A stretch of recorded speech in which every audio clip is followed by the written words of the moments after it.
السلام علیکم ورحمۃ اللہ وبرکاتہ۔ دوستو، ابھی کل پرسوں مجھے ایک فون آیا۔ ایک شخص سوال کرنے لگا، مفتی صاحب، اگر کوئی شخص اپنے بیوی کو طلاق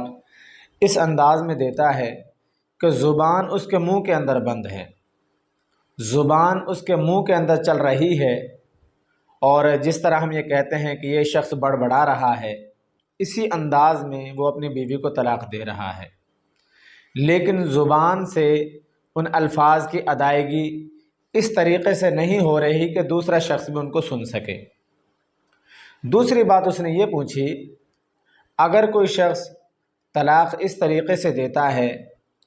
کہ اس کے ہونٹ ہلتے ہوں، زبان سے طلاق کے الفاظ وہ نکال رہا ہو، لیکن خود اس کے کانوں نے ان طلاق کے الفاظ کو نہ سنا ہو،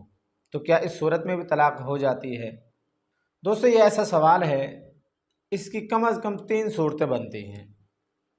پہلی صورت یہ ہے، کوئی شخص اپنی بیوی کو طلاق اپنے دل کے اندر دے، دل کے اندر یعنی وہ ارادہ کر لے اور اس طریقے سے وہ طلاق دے۔ دوسری صورت اس کی یہ ہے، کوئی شخص اس طریقے سے طلاق دے کہ زبان انسان کے منہ کے اندر بند ہو، دانتوں کے پیچھے زبان ہو، اور وہاں پر وہ اپنی زبان کو چلاتا رہتا ہے، اور اس طریقے سے وہ اپنی بیوی کو طلاق دیتا ہے۔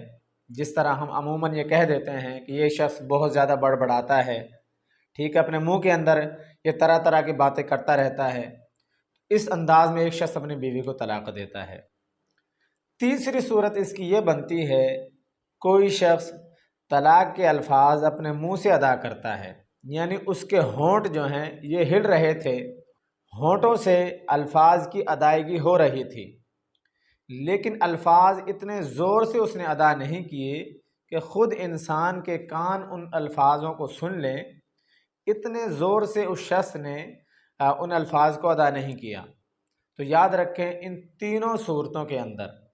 جب دل کے اندر طلاق دی ہو، دوسری صورت جب انسان نے اپنے منہ کے اندر اپنی بیوی کو طلاق دی ہو، زبان دانتوں کے پیچھے ہو اور اس طریقے سے اس نے طلاق دی ہو، تیسری صورت کہ الفاظ کو اتنی زور سے ادا کیا کہ خود اس کے کانوں نے ان الفاظوں کو نہیں سنا، تو ان تینوں صورتوں کے اندر طلاق نہیں ہوتی۔ طلاق کے لیے یہ ضروری ہے کہ الفاظ اتنے زور سے ادا کیے جائیں، کم از کم انسان کے اپنے کان اس آواز کو سن سکیں۔ اگر اتنی زور سے طلاق دی ہے تو تب طلاق ہو جائے گی، اگر اتنی زور سے بھی طلاق نہیں دی تو یاد رکھیں، جس طرح میں نے بتلایا کہ پہلی تینوں صورتوں کے اندر طلاق نہیں ہوگی۔ طلاق دینے کے لیے یہ ضروری ہے کہ الفاظ کی ادائیگی اتنی زور سے ہو کہ انسان کے اپنے کان سن سکیں۔ دوسرے شخص کو طلاق کے الفاظ سنانا یہ ضروری نہیں ہے، یہ بھی ضروری نہیں ہے کہ طلاق کے الفاظ